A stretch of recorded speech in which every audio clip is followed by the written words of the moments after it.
귀한 찬양 감사합니다. 하나님께서 인도하시는 길 따라 또 세워주시는 곳에서 이탈하지 마시고 신실하게 또 충직하게 잘 살아갈 수 있기를 간절히 바랍니다. 오늘 함께 살펴볼 은혜의 말씀은 여호수아 2장의 말씀입니다. 제가 봉독하겠습니다. 눈의 아들 여호수아가 시딤에서 두 사람을 정탐으로 가만히 보내며 그들에게 이르되 가서 그 땅과 여리고를 엿보라 하매 그들이 가서 라합이라 하는 기생의 집에 들어가 거기서 유숙하더니. 오늘은 인생이 계획대로 되지 않을 때라는 제목으로 함께 은혜를 나누겠습니다. 인생이 계획대로 잘 풀리십니까? 지금 이렇게 질문하면 어떻게 답이 나와야 되는데 계획대로 안 돼요. 잘 인생의 계획대로 잘 되지 않습니다. 내가 원하는 성적은 만점이죠. 하지만 만점 맞는 사람은 소수입니다. 학교 공부야 열심히 하면 좋은 점수를 받을 수 있겠지만 우리의 삶은 그렇지 않잖아요. 직장에서의 모습도 그렇고 또 인간관계 어렵습니다. 또 부부 사이도 그렇고요. 또 10대 자녀를 둔 부모들은 자녀의 관계가 매우 어렵습니다. 인생의 계획대로 되지 않아요. 근데 그것은 21세기 한국 땅에 사는 오늘 우리만의 문제는 아닙니다. 선지자가 살던 시대, 하나님이 친히 통치하던 시대에도 인생이 잘 계획대로 되질 않았어요. 오늘 우리는 본문을 중심으로 인생의 계획대로 되지 않을 때 하나님이 어떻게 역사하시는지 좀 살펴보기를 원합니다. 먼저 여호수아의 모습인데요. 여호수아에게는 나름 계획이 있었습니다. 여호수아는 모세 이후 이제 이스라엘의 지도자 아니었습니까? 그가 지도자가 될 준비를 했던 사람인가요? 내가 지도자 되겠습니다. 내가 40년 동안 훈련을 받겠습니다. 저를 정탐꾼으로 보내주십시오 라고 여호수아가 이렇게 생각하고 준비했던 건가요? 그렇지 않았어요. 그럼에도 불구하고 하나님은 여호수아를 특별한 섭리로 이제 지도자로 세우시죠. 그리고 나서 모세가 죽고 여호수아는 가나안 땅에 들어가서 이제 가나안을 하나님께서 허락하셨다는 걸 믿고 그걸 이제 쟁취해야 되는 거예요. 그런 상황에 첫 번째 가나안의 관문이 어떤 성이었습니까? 여리고였어요. 여리고 도성을 앞에 두고 이제 여호수아가 계획을 세웁니다. 여호수아 1장 2절입니다.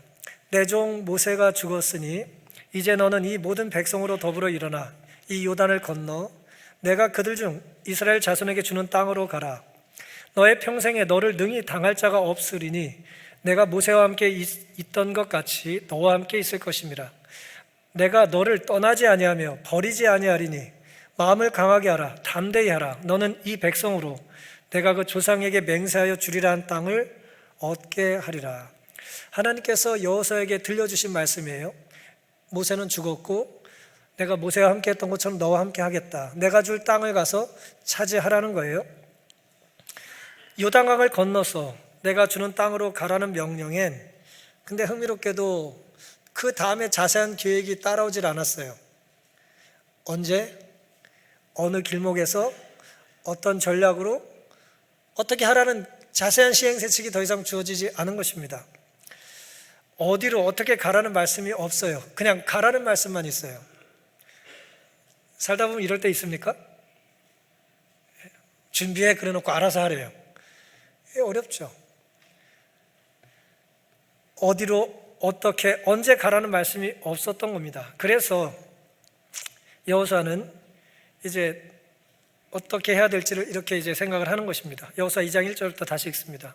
눈의 아들 여호수아가 시딤에서 두 사람을 정탐으로 가만히 보내며 그들에게 이르되 가서 그 땅과 여리고를 엿보라 하매 그들이 가서 라합이라는 기생의 집에 들어가 거기서 유숙하더니 혹이 여리고 왕에게 고하여 가로되 보소서 이 밤에 이스라엘 자손 몇 사람이 땅을 탐지하러 이리로 들어왔나이다. 여리고 왕이 라합에게 기별하여 가로되 내게로 와서 너의 집에 들어간 사람들을 끌어내라. 그들은 이 온 땅을 탐지하러 왔느니라. 지금 계획을 세웠는데 뭐예요? 계획이 잘 되고 있습니까? 첫날부터 망했어요. 계획을 잔뜩 세웠는데 첫날부터 이제 어그러지기 시작한 것입니다. 이스라엘 백성이 진치고 있는 바로 맞은편 강 건너 몇 마일 떨어진 곳에는 여리고성이 있었는데 그것은 매우 크고 철통같이 방어되어 있었다. 내가 물리쳐야 될 성이 너무 크고 너무 강한 거예요. 이 여리고 성읍은 사실상 가나안 전국의 관문이었으므로 이스라엘의 성공의 가장 큰 장애물이었다. 그러므로 여호수아는 두 젊은이를 정탐꾼으로 이 성읍에 보내 그 인구와 자원과 그 성의 경관에 대해 조사하게 하였다. 좀 잘 알아보고 오라는 거예요. 여호수아가 좀 신중한 사람인가요? 알아보고 공격해야 됩니까? 아니면 무대포로 공격하면 됩니까? 하나님이 찾아가라 했으니까 진군 앞으로 그렇게 하면 됩니까? 여호수아는 그렇게 하지 않았어요. 신중했습니다. 신중함은 지도자에게 요긴한 자질이다. 비록 여호수아가 전적으로 하나님을 믿었지만 싸움을 확실한 성공으로 이끌기 위하여 자신의 모든 능력을 사용해야 했다. 동의하십니까? 동의하세요? 예, 여호수아는 그런 사람이었어요. 내 모든 능력을 최대한 발휘한 거예요. 군대 장관으로서 그는 낯설고 적대적인 땅에 들어가기 전에 먼저 그곳을 탐지해야 했다. 참 불편한 표현 아닙니까? 낯선데 뭐예요? 나에 대하여 뭐예요? 적대적이에요. 적대적입니다. 내가 다가오면 좀 씩 웃어주면 좋은데 인상이 더 굳어져요. 고개를 돌립니다. 아주 불편한 거죠. 큰 장애물이에요. 그러므로 여호수아는 두 젊은이를 정탐꾼으로 그 성읍에 이제 보냈던 것이죠. 이러한 경계는 여호수아를 격려하는 수단으로서 하나님의 명백한 지시에 의해 취해졌을 것이다. 이제 본교 주석의 이제 주석가는 추정을 하는 거예요. 아마 하나님이 뭐 필요하면 정탐꾼을 보내라는 사인 혹은 묵인 혹은 허락을 했기 때문에 가지 않았겠냐라고 하는 것이죠. 정확히 38년 전에 여호수아는 가나안 땅을 뭐 했어요? 정탐했습니다. 가나안 땅을 12지파에서 한 명씩 뽑아가지고 12명을 정탐꾼으로 보냈었죠. 그렇죠?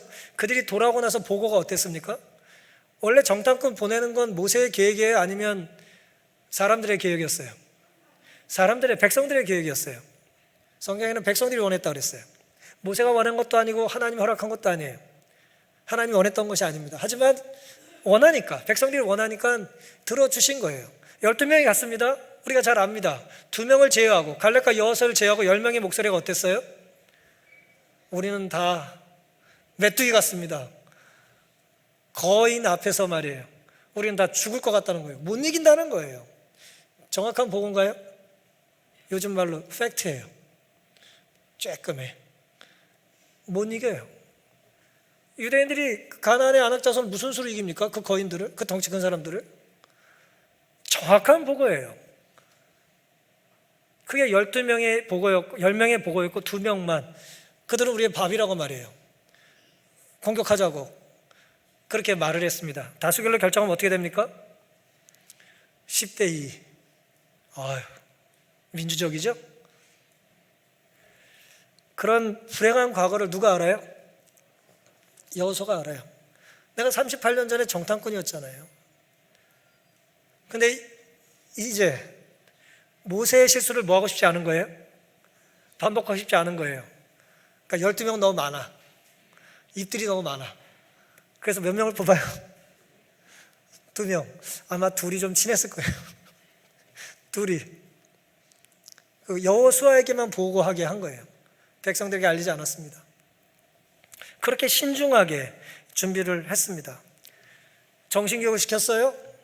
예? 다짐을 받았어요? 조심하라고 알려줬어요? 내가 38년 전에 라떼는 말이야 그러면서 알려줬어요. 근데 가던 날 뭐 했어요? 도착하던 날 아무도 못 볼 줄 알았는데 자기들만 특별하니까 이제 발각이 되고 만 것입니다. 모세의 실수를 반복하고 싶지 않았지만 그래서 더 정교하게 더 열심히 더 치밀하게 계획을 세웠지만 낯설고 적대적인 곳에서 여호수아의 정탐꾼은 첫날부터 발각당한 것입니다. 몰래 정탐하고 엿보라고 했더니 그래서 기생 라합의 집에 이제 머물렀는데 말이에요. 아무도 모를 줄 알고 말이에요. 딱 들어갔더니 그 모든 과정을 보는 사람이 있었어요. 몰래 들켰어요. 발각된 것입니다. 생각해 보세요. 이 정탐꾼들이 말이에요, 광야에서도 살아남았던 사람들 아니에요? 그런데 이제 곧 죽게 된 겁니다. 미션 수행 꽝. 뭐 아무것도 못 해봤어요. 지금 뭐 파악을 한 게 아무것도 없어. 지금 이 도시에 몇 명이 사는지, 어디가 약한지, 이 사람들의 민심은 어떤지 아무것도 파악한 게 없어요.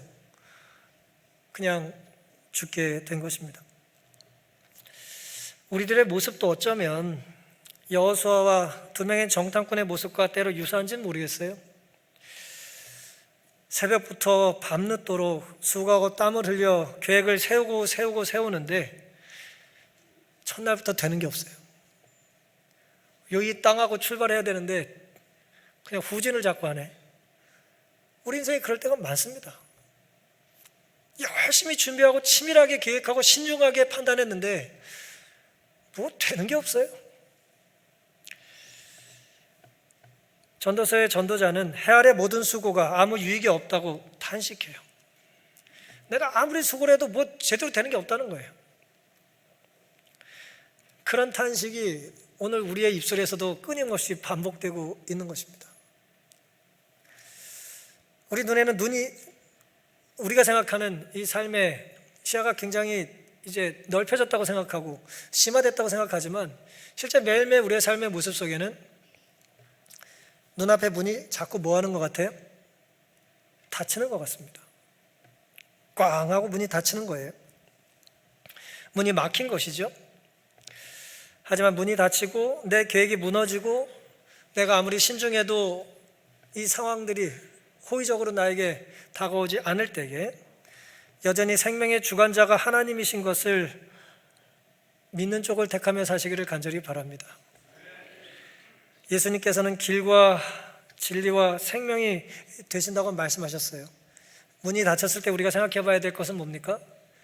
문 자체신 예수님께로 우리의 시선을 떼지 않게 되시기를 간절히 바랍니다. 이제 여호수아의 삶이 그랬습니다. 일단 이 사건에서는 그랬다는 것입니다. 같은 상황에 이제 라합의 삶을 잠시 좀 생각해 보겠습니다. 여리고 성의 성 위에서 이제 여관업과 또 기생업을 같이 한 거라고 성경은 기록하고 있습니다. 표현이 좀 이상하네요. 기생업. 어쨌든 직업이 뭐 그런 직업이었어요. 그리고 보니까 숙박업을 같이 했습니다. 그날 라합은 이스라엘의 정탐꾼이 우리 집에 와서 내가 그들을 숨겨주면 나에게 무슨 뭐 흥부의 박처럼 무슨 대박이 날 것 같다는 생각을 했을까요? 그런 생각이 전혀 없었겠죠. 이 큰 도시에, 어쨌든 그 도성에 성벽에서 살던 이 기생의 삶이 어땠을지 한번 상상을 해보세요. 뭐 신전에서 일하던 좀 수준 높은 그런 이제 사람이 아니고 이제 몸 파는 일이 두 계급이 있더라고요. 제가 자료를 찾아보니까 신전에서 이렇게 좀 고위직들과 상대하는 그런 일이 있고, 이렇게 좀 단어 자체가 달라요. 이분은 정말 낮은 계층의 그런 이제 기생이었다는 거예요. 하루의 시작이 어땠을까요? 오늘도 살아야 되나? 내가 오늘도 먹기 위해서 이런 부끄러운 일을 해야 되나? 오늘은 또 어떤 진상이 와가지고 날 좀 괴롭히려나? 그런 생각하면서 하루를 좀 고단하게 시작하지 않았을까요? 그랬을 가능성이 많아요. 오늘 하루 열심히 살아보자, 해피데이, 뭐 그랬겠어요? 뭐 아실 리가 없죠. 우리가 직업이 다르니까. 하지만 직업은 좀 달라도 우리 하루 시작이 어떻습니까? 뭐 얼마나 힘들어요. 피곤하지만 알람에 깨고, 그렇죠? 우리 그렇게 출근하지 않습니까? 이 여인의 삶이 뭐가 달랐겠어요? 2장 4절입니다. 그 여인이 그 두 사람을 이미 숨긴지라 가로되 과연 그 사람들이 내게 왔었으나 그들이 어디로 서인지 나는 알지 못하였고 그 사람들이 어두워 성문을 닫을 때쯤 되어 나갔으니 어디로 갔는지 알지 못하되 급히 따라가라. 그리하면 그들에게 미치리라 하였으나 실상은 그가 이미 그들을 이끌고 지붕에 올라가 그 지붕에 버려놓은 3대에 숨겼더라. 삼줄기를 말리는 걸 뭐 이렇게 하는 그 위에 이제 숨겨놨다 뭐 그런 얘기입니다. 원래 아합에게는 그날에 특별한 계획이 있었다고 보기가 쉽지 않을 겁니다. 원래 인생에 있어서 결정적인 일들은 말이에요, 특별하지 않은 날 벌어져요. 그냥 일상의 하루를 살아내는 동안 운명의 배우자를 만나기도 하고 내 인생을 뒤바꿀 선생님의 강의가 귀에 들리기도 하고 말이에요, 평생의 원수를 만나기도 하고 그래요. 그저 이 여인이 한 거는 그저 우리 집에 온 숙박하러 온 낯선 두 사람에게 뭐 한 거예요? 친절을 베푼 거예요. 성벽 위에 연결된 곳에 살면서 이제 그날 아주 뭐 비싸지 않은 여관업을 했겠죠. 눈에 띄지 않게 해야 되기 때문에 아주 고급스러운 별 5개짜리는 눈에 띄잖아요. 그러니까 약간 변장하고 뭐 해가지고 허름한 데 이제 가지 않았겠습니까? 나름 열심히 노력한 거예요, 안 들키려고. 그 상황을 한번 생각해 보시면 됩니다. 그런데 그곳에서 그는 2명의 손님을 맞았고 숙박업을 하면서 그들을 재워주기 위한 결단을 했는데 왕이 이제 내놓으라는 거예요. 나쁜 놈이라고, 정탐꾼이라고. 그 얘기 듣고 이제 어쨌든 정신없이 불쌍하다고 생각하고 숨겨준 게 지금까지 라합의 했던 전부였던 것입니다. 히브리서 23장 2절에는 손님 대접하기를 잊지 마라, 이로써 부지 중에 천사들을 대접한 이들이 있었다고 말합니다. 일상의 우리의 삶의 태도에 대접을 받는 사람의 무리 중에 누가 있어요? 하나님이 보낸 천사들이 있는 거예요. 하나님이 보낸 사람들. 근데 사실 하나님이 보내지 않은 사람이 어디 있어요? 다 하나님이 보내신 거죠. 우리가 좀 그런 마음을 가지고 살 필요가 있는 것입니다. 김연경이라고 하는 분이 쓴 사람, 장소, 한대라고 하는 이제 좋은 책이 있습니다. 이 사역제 책에 의하면 이런 말씀이 있습니다. 한 사람이 자기 집 문을 두드리는 모든 사람을 들어오게 하여 먹여주고 재워주는 것은 가능하지 않다. 모두를 다 살려줄 수는 없다는 거예요. 먹여줄 수 없다는 거예요. 하지만 한 사회가 그 사회에 도착한 모든 낯선 존재들을, 새로 태어난 아기들과 국경을 넘어온 이주민들을 조건 없이 환대하는 것은 얼마든지 가능하다. 우리는 모두 낯선 존재로 이 세상에 도착하여 환대를 통해 사회 안에 들어오지 않았던가? 환대란 타자에게 자리를 내주는 것이라는 거예요. 타자에게 자리를 주는 것, 또는 그의 자리를 인정하는 것. 이곳에 네 자리가 있다는 거예요. 그가 편안하게 사람을 연계할 수 있도록 돕는 것, 사람으로 살아갈 수 있게 해주라는 거예요. 짐승 대접하지 말고. 그래야 그를 다시 한번 사람으로 만들어주는 것이다. 사람이 된다는 것은 사회 안에 자리를 갖는다는 것 외에 다른 게 아니기 때문이다. 교회를 생각해 보면 교회는 환대를 베풀어야 될 곳입니까? 여러분의 소그룹은 환대를 베풀어야 되는 곳입니까? 식당에서는 환대를 베풀어야 될 곳인가요? 식당에서는 양보 못해요? 소그룹은 안 돼요? 곤란하다는 거예요. 우리가 누군가의 친절을 베풀 때 모두에게 다 친절할 수는 없다 하더라도 도와달라고 요청하는 사람은 도와야 되지 않겠냐는 거예요. 도움이 필요한 사람은 도울 수 있다면 도우라는 거예요. 그래야 그 사람이 사람으로 살아가고 이 사회의 일원이 될 수 있다는 것입니다. 결국 교회라고 하는 곳, 신앙 공동체라고 하는 것은 우리가 사랑하는 크기예요. 교회는 내가 사랑한 만큼 확장되는 것입니다. 내 사랑이 요만하면 교회는 요만한 거예요. 우리 신앙 공동체, 내가 꿈꾸는 소그룹은 내가 품을 수 있을 만큼만 커지는 거예요. 라합의 환대는 정탐꾼을 위해 거짓말까지 해요. 직업이 또 직업인지라 또 거짓말을 좀 능숙하게 한 겁니다. 듣기만 하던 하나님의 백성 될 기회를 그녀는 놓치지 않았어요. 내가 거짓말은 나중에 회개하더라도 하나님의 백성이 될 수 있는 기회를 잡고 싶은 겁니다. 그리고 하나님의 백성들을 살리고 싶었던 거예요. 이 여인의 죄목은 말이에요, 간첩 은닉죄가 있고요, 불고지죄가 있고 허위 진술죄가 있어요. 여리고의 입장에서는 이 사람은 뭐예요? 주리를 심히 틀어야 되고 죽여야 돼요. 사형감이에요. 국가의 안위를 흔든 거잖아요. 이 성을 이제 팔아먹을 행위를 하는 것 아닙니까? 어떻게 이럴 수 있었을까? 참 하나님의 빛이 라합의 심령을 밝혔을 때 그녀는 회개하고 자신의 운명을 하나님의 백성과 함께 하기로 작정했다는 거예요. 거기에 뭘 걸었어요? 생명을 걸었어요. 내 이 부정한 한 몸뚱이 하나님의 백성을 살려주고 내가 살 수 있는 쪽에 내 생명을 베팅한 거예요. 도박을 걸었어요. 망하면, 실패하면 뭐합니까? 죽는 거예요. 이들을 살려주는 일에 자기의 생명을 걸었어요. 여호수아 2장 9절입니다. 말하되 여호와께서 이 땅을 너에게 주신 줄을 내가 아노라. 이는 너희가 애굽에서 나올 때 여호와께서 너희 앞에서 홍해물을 마르게 하신 일, 우리가 듣자 곧 마음이 녹았고 너희 연고로 사람의 정신을 잃었나니 너희 하나님 여호와는 상천하지의 하나님이시니라. 라합이 정탐꾼에게 했던 신앙 고백이에요. 그러므로 청하노니 내가 너희를 선대하였은즉 너희도 내 아버지의 집을 선대하여 나의 부모와 남녀 형제와 무릇 그들에게 있는 모든 자를 살려주어 우리 생명을 죽는 데서 건져내기로 이제 여호와로 맹세하고 내게 진실한 표를 내라. 이렇게 말합니다. 이 여인이 아는 게 많았고 들은 게 많았어요. 직업인지라 정보에 밝았어요.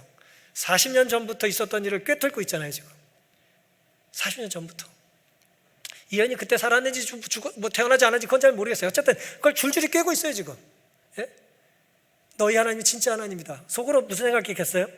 나도 하나님의 백성이었으면 좋았을 텐데 라는 꿈을 꾼 겁니다. 그러다가 꿈만 꾸던 그 일이 눈앞에 뭐예요?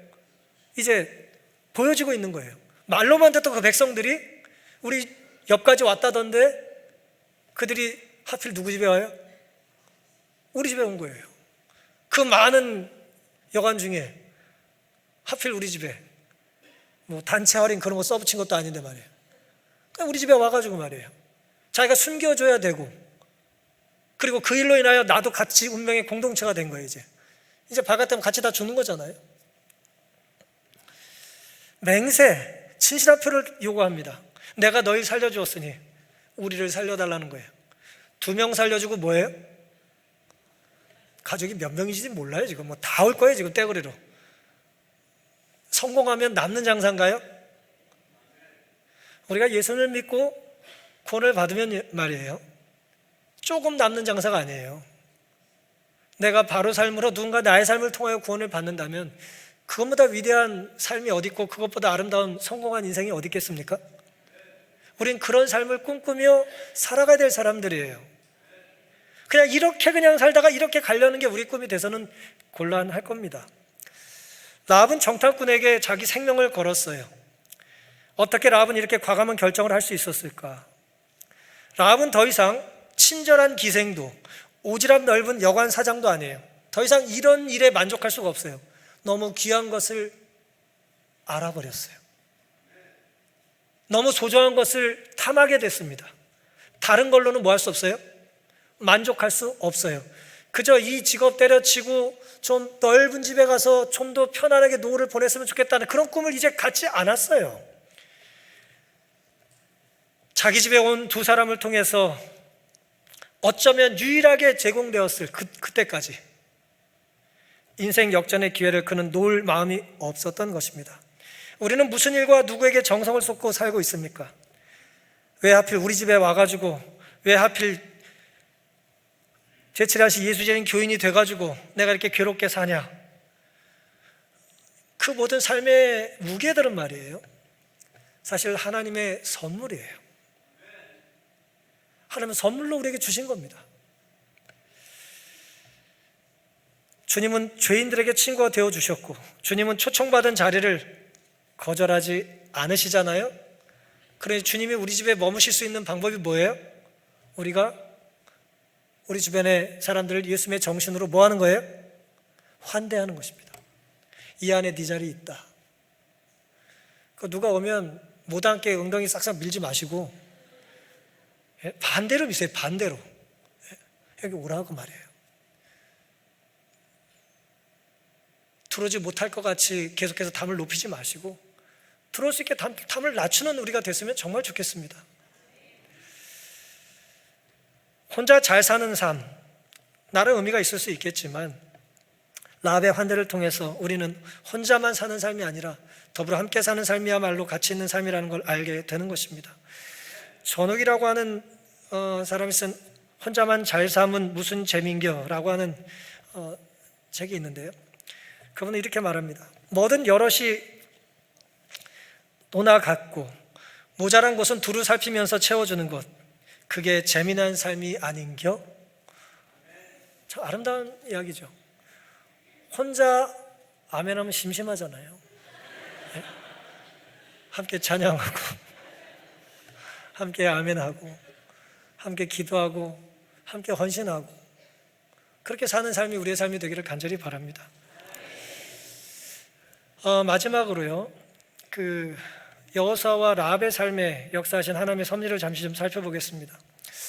하나님 왜 두 사람의 요즘 말로 얘기하면 잘 훈련된 특수부대를 눈치도 없이 그냥 첫날부터 들키게 하셨을까? 예? 위장과 엄폐와 은폐를 확실하게 했을 텐데 어떻게 그냥 들어가는 게 다 밝히고 말이야, 다 밝혀지고 발각되고 그랬을까? 하나님의 섭리가 있다고 봐야겠죠. 여호수아 2장 18절입니다. 우리가 이 땅에 들어올 때에 우리를 달아 내리운 창에 이 붉은 줄을 내고 너의 부모와 형제와 너의 아비의 가족을 다 너의 집에 모으라. 누구든지 내 집 문을 나서 거리고 가면 그 피가 그의 머리로 돌아갈 것이요 우리는 허물이 없으리라. 라합이 가로되 너의 말대로 할 것이라 하고 그들을 보내어 가게 하고 붉은 줄을 창문에 메었다 그랬습니다. 먼저 라합이 요청하잖아요. 뭘 요청해요? 우리에게 구원받을 수 있는 표를 달라는 거예요. 맹세해달라고 그러고 진실한 표를 달라고 그랬어요. 구원의 표를 요구했습니다. 징표를 달라는 거예요. 그랬을 때 두 사람의 정탐꾼이 했던 약속이 뭐예요? 붉은 줄을 창문에 달아둬라. 그러면 이 집안에 있는 사람들은 하나님께서 구원해 주시고 우리가 공격할 때 칼을 들지 않겠다는 약속을 했습니다. 40년 전에 이스라엘 백성들이 첫 유월절을 지키던 것과 유사하지 않습니까? 문과 문설주에 뭐예요? 지방과 설주에 피를 바르라 그랬죠. 그 집안에 있는 장자들은 뭐예요? 죽지 않을 거라 그랬잖아요. 그렇죠? 그 유월절의 이야기와 같은 것입니다. 디모데전서 2장 4절입니다. 하나님은 모든 사람이 구원을 받으며 진리를 아는 데 이르기를 원하십니까? 모든 사람 안에 누가 들어가요? 당연히 내가 들어간다고 우린 믿죠. 그렇죠? 근데 여기 보니까 누가 들어가요? 작전에 실패한 눈치 없는 두 사람도 들어가는 거고 그들을 품어줬던 기생도 들어가는 거고 이방 여인도 들어가는 거고 과거를 어떻게 살아왔든지 그 안에 순결함을 꿈꾸고 있는 이 부정한 여인이 하나님을 붙잡고자 하실 때 하나님은 그들의 손을 더 강한 손으로 잡아주셨다는 것입니다. 모든 사람이 구원을 받기를 하나님은 원하시고 모든 가정에 예수 그리스도를 믿는다고 하는 표와 인이 새겨지기를 바라시고 오늘 표현대로 본다면 붉은 줄이 우리 가정에도 우리 창문에도 있어야 되지 않겠습니까? 안방에는 있는데 건너방에는 없고 식당에는 거실에는 있는데 신발장에는 없고 그럼 곤란하잖아요. 사람이 있는 곳마다 하나님이 구별해 놓으신 곳마다 우리 집에는 우리 가정에는 붉은 줄이 있어야 되는 것입니다. 이게 당사자 간의 약속이죠. 이걸 하나의 의식이라고 할 수가 있겠습니다. 이 약속을 모르는 사람이 실수로 그냥 붉은 줄을 단다고 구원이 있는 게 아니에요. 이건 당사자들만 아는 은밀한 사인이에요. 의식은 그런 것입니다. 이 언약, 그 언약을 지키는 조건은 상호간에 뭡니까? 믿음입니다. 신뢰가 바탕이 돼야 돼요. 붉은 줄을 걸었어요. 그러면 우리 집을 뭐 해줄 거다? 구원해 줄 거다라는 믿음이 있어야 되는 것이고요. 나와의 약속을 그 여인이 지키기 위하여 붉은 줄을 달 거라는 믿음이 있어야 되는 거예요. 믿음이 없다면 이 약속은 아무 의미가 없겠습니다. 요한복음 3장 16절입니다. 하나님이 세상을 이처럼 사랑하사 독생자를 주셨으니 이는 저를 믿는 자마다 멸망치 않고 영생을 얻게 하려 하심이니라. 이 약속을 믿으시기를 바랍니다. 히브리서 11장 31절 믿음으로 기생 라합은 정탐꾼을 평안히 영접하였으므로 순종치 아니한 자와 함께 멸망치 아니하였도다. 라합에게 믿음은 자기 생명과 안정을 걸 만한 가치가 있었습니까? 라합은 이 일을 통하여 하나님의 은혜로 구원을 받았어요. 굳이 표현하자면 생명을 걸었기 때문에 이 은혜는 싸구려 은혜가 아니라 값비싼 은혜예요. 그리스도가 나를 구원해 주셨고 나도 그 구원에 동참하기 위하여 뭘 걸었어요? 내 전부를 건 거예요. 물론 그냥 인간적인 눈으로 기생이 자기 목숨 건 게 하나님께 뭔 대수겠어요. 예? 너는 이미 죽은 목숨이다. 값이 없다. 뭐 그럴 수도 있겠죠. 하지만 라합에게는 그렇지 않잖아요. 자신의 생명을 걸고 자기의 미래를 걸고 자기의 가족을 건 거예요. 실패하면 라합은 죽죠. 기생인 것도 모자라서 적의 나라 팔아먹은 그런 나쁜 사람이 되는 것입니다. 사실 라헬이 말이에요. 거짓말을 잘하는 사람이니까 쉽게 할 수 있으니까 생각이 또 바뀌어가지고 아이고 내가 착각을 했네 그러면서 여기 두 사람이 있습니다. 뭐 그러면 어때요? 그럼 어땠을까요? 팔자 폈죠 뭐. 예? 애국자의 집. 팔자 피는 거예요. 근데 라합은 여리고에서 떵떵거리는 게 꿈이 아니었던 거예요. 하나님의 백성으로 살 수 있는 기회를 붙잡은 것입니다. 여호수아 6장 25절입니다. 여호수아가 기생 라합과 그 아비의 가족과 그에게 속한 모든 것을 살렸으므로 그가 오늘날까지 이스라엘 중에 거하였으니 이는 여호수아가 여리고를 탐지하려고 보낸 사자를 숨겼습니다. 그 자손들이 여전히 살아있는 거예요. 구원의 백성으로 오늘날까지 살아있다 그랬습니다.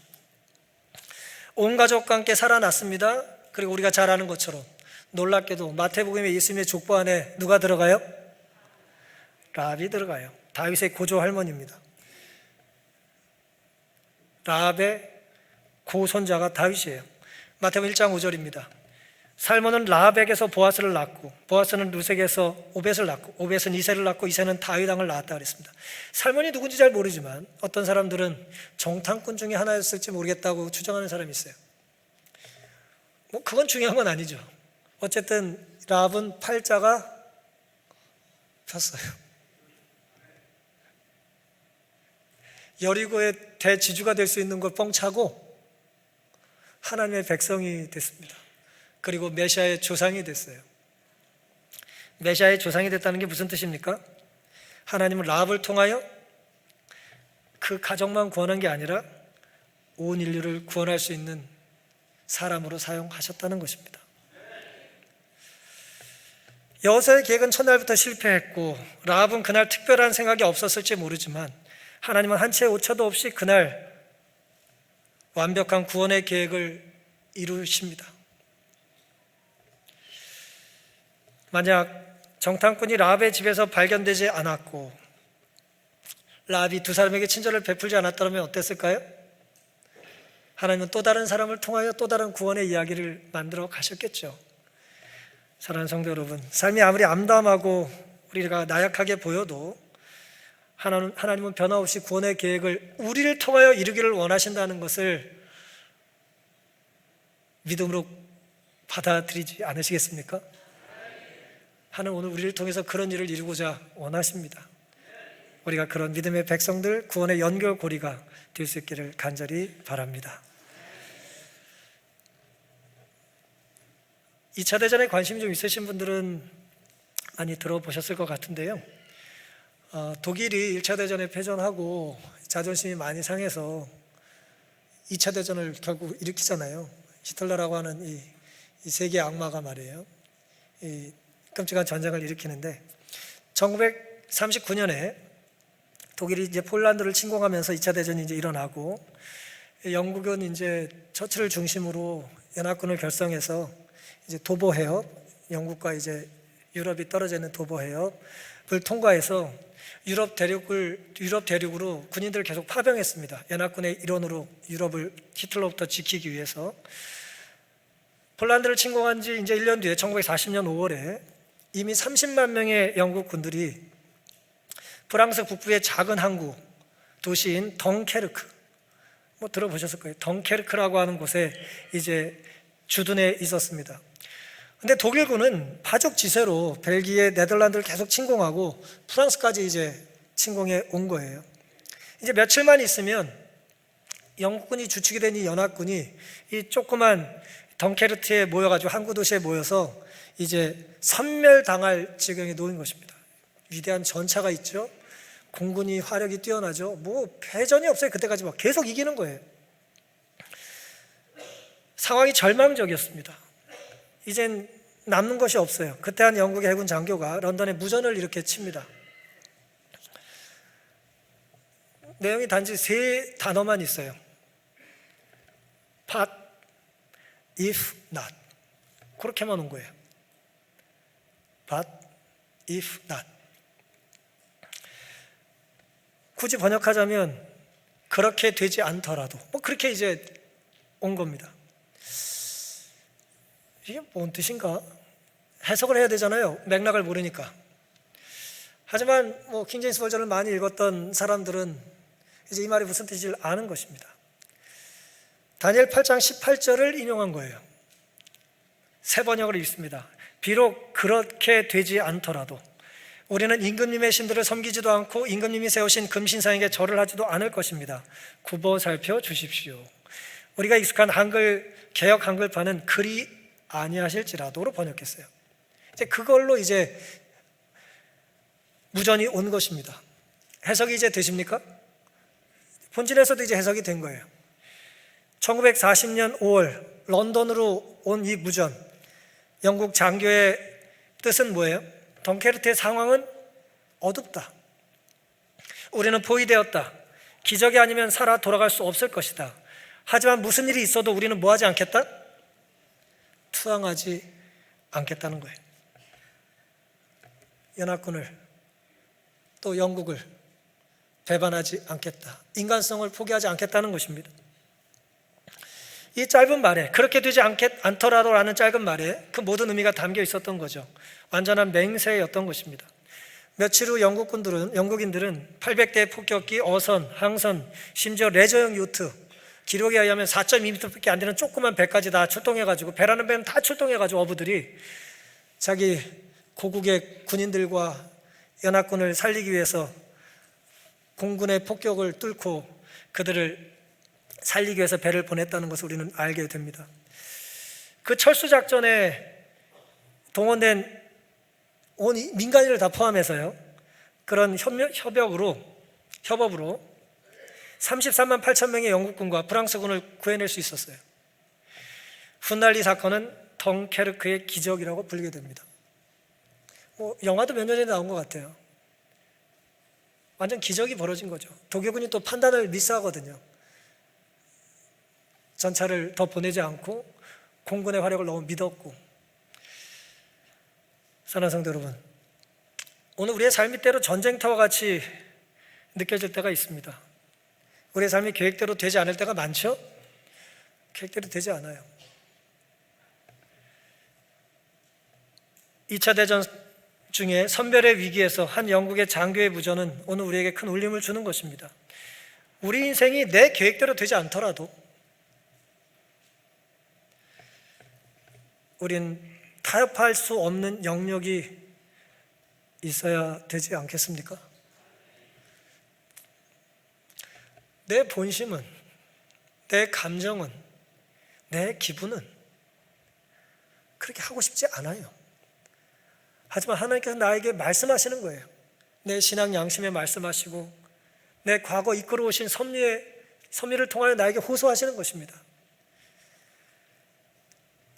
타협하지 말아야 될 부분이 있다는 것이죠. 만일 여호수아의 뜻대로 일이 잘 풀렸더라면 어떻게 라합이 구원을 받을 수 있었겠어요?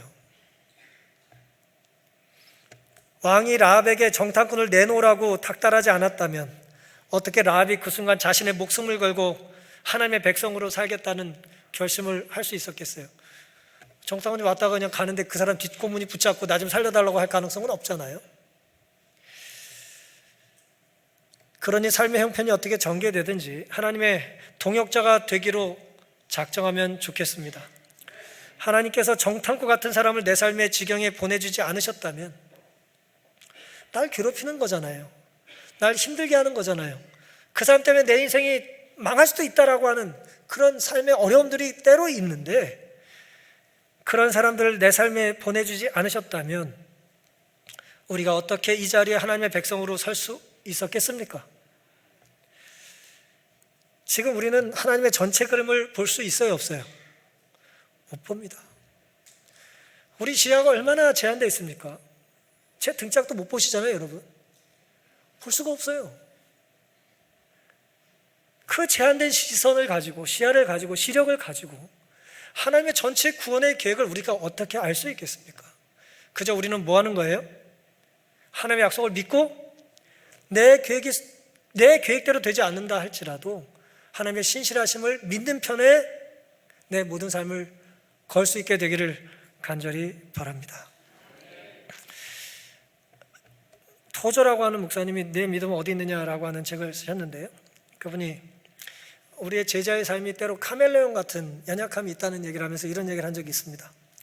제자이긴 하지만 잠시 동안만 제자로 산다는 거예요. 왜냐하면 언제나 빠져나갈 길을 마련해 놓고 산다는 거예요. 카멜레온 제자는 그렇다는 거예요. 그러면서 이렇게 말합니다. 결코 카멜레온 제자는 배수진을 치지 않는다는 거예요.